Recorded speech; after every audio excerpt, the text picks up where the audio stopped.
In the small town of Greenbrier, West Virginia, in the late 1800s, something very strange happened.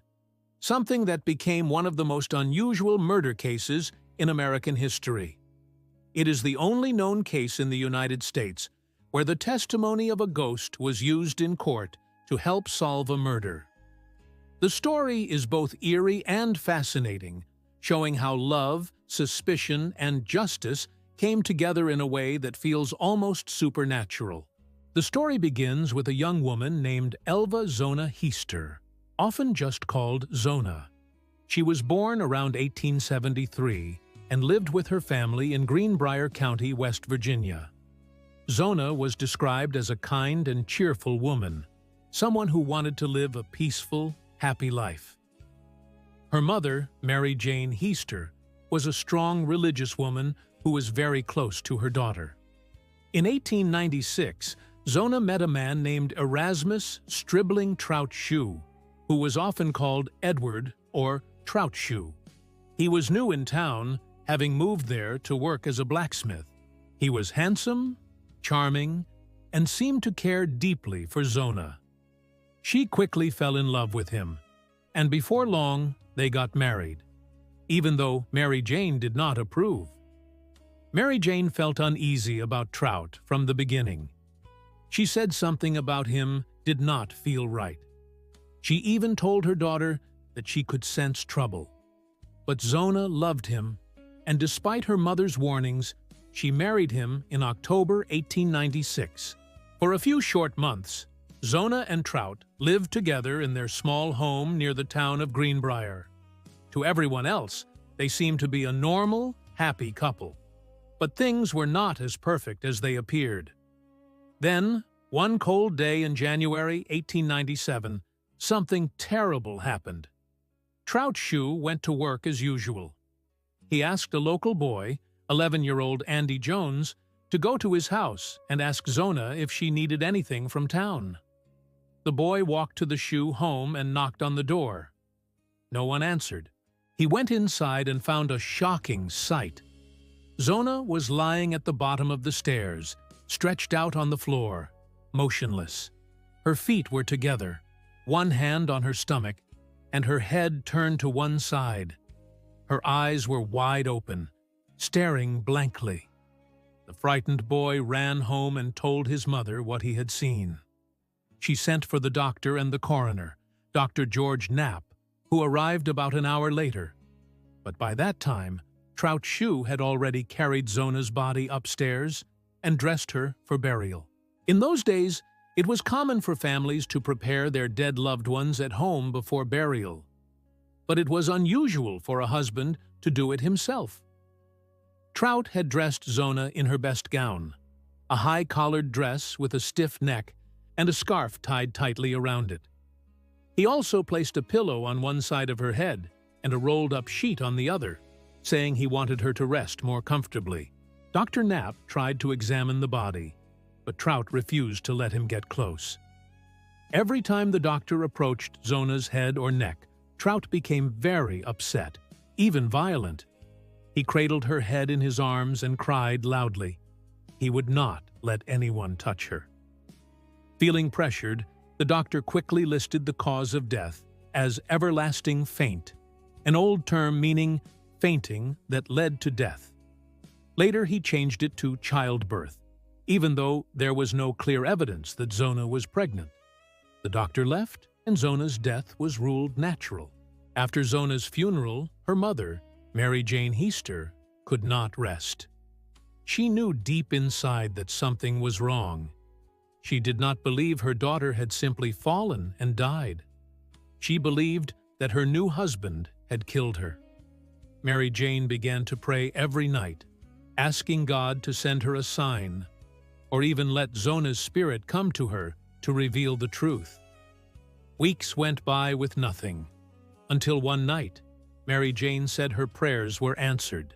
According to her, Zona's ghost appeared at her bedside. The spirit told her mother that Trout had strangled her in anger after a fight. Zona said they had argued because she had not cooked the meat he wanted for dinner. In a rage, he grabbed her neck and broke it. Mary Jane later claimed the ghost visited her 4 nights in a row, each night telling more details. Zona's ghost also showed her mother exactly how her neck was broken, by turning her head completely around until it faced backward. The spirit even described the house, the argument, and how Trout had tried to hide what he did. Mary Jane knew people might think she was crazy, but she felt she had to do something. She went to the local prosecutor, John Alfred Preston, and told him everything, including the visits from Zona's ghost.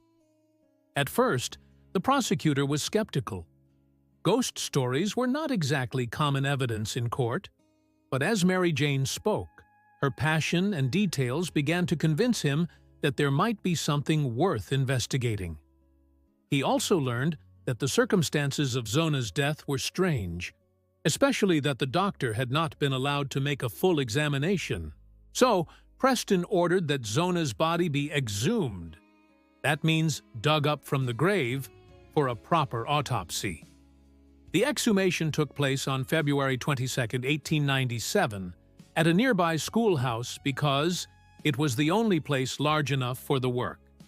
Dr. Knapp and 2 other doctors performed the examination, while Trout was forced to watch.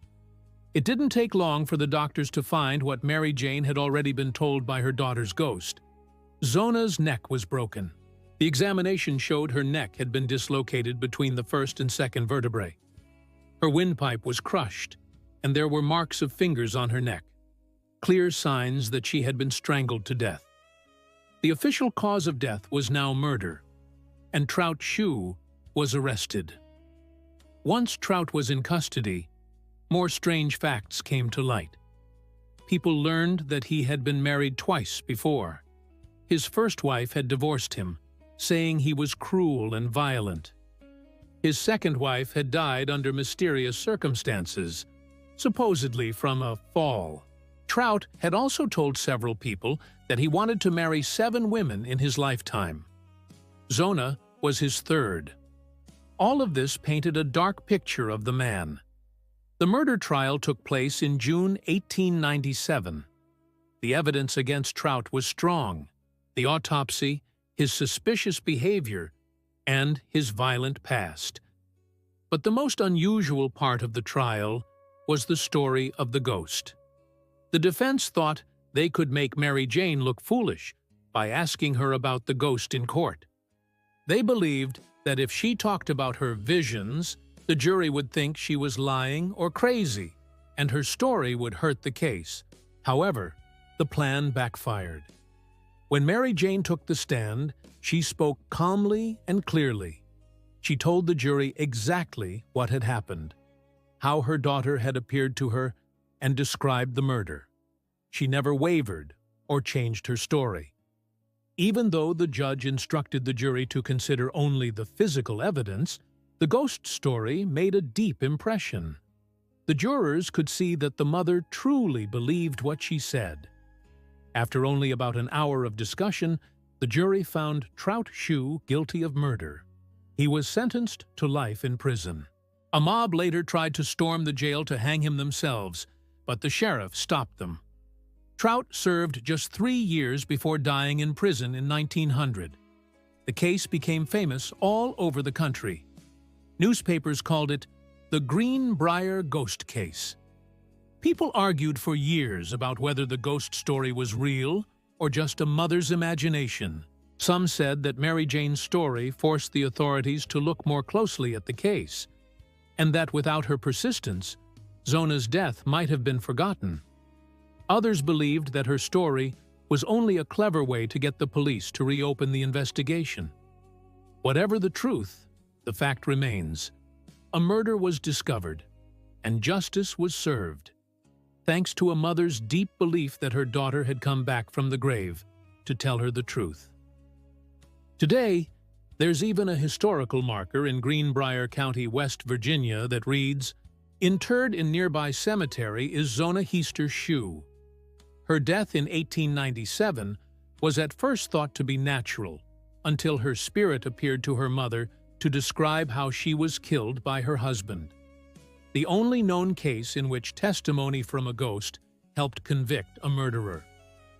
The sign still stands along Route 60, reminding travelers of the strange and haunting story. Skeptics, of course, have tried to explain the case without the supernatural part. Some believe that Mary Jane already suspected Trout and used the ghost story as a way to make officials take her seriously. In a time and place where women's voices were often ignored, claiming that a spirit had spoken might have been her only way to get attention. Others think the ghost story might have come from vivid dreams or grief. Losing a child suddenly can cause powerful emotions and even visions that feel completely real. Still, believers argue that there were too many coincidences, especially the fact that the autopsy found exactly what the ghost had supposedly described. The Greenbrier Ghost story is remembered not only because of its spooky side, but also because it's a rare case where faith, love, and determination led to justice. Whether you believe in ghosts or not, Mary Jane Heaster's courage to speak out, even when people might laugh at her, made all the difference. It also shows how, in the 19th century, people's beliefs in the supernatural were mixed with everyday life. For many, death was not the end but a doorway to another world where spirits could still communicate with the living. The tale of the Greenbrier Ghost is both a ghost story and a true crime story rolled into one. It's about a young woman whose life was cut short, a mother who refused to give up, and a community that had to face the possibility that justice might come from beyond the grave. Over a century later, the case still fascinates people because it blurs the line between the natural and the supernatural. It reminds us that sometimes truth can be stranger than fiction. Whether Zona's ghost really appeared or not, the result was clear. Her killer was caught, her story was told, and her mother's love ensured that she would never be forgotten. And so, the legend of the Greenbrier Ghost, the woman who solved her own murder, continues to be told to this day, keeping alive one of the most mysterious and unforgettable stories in American history.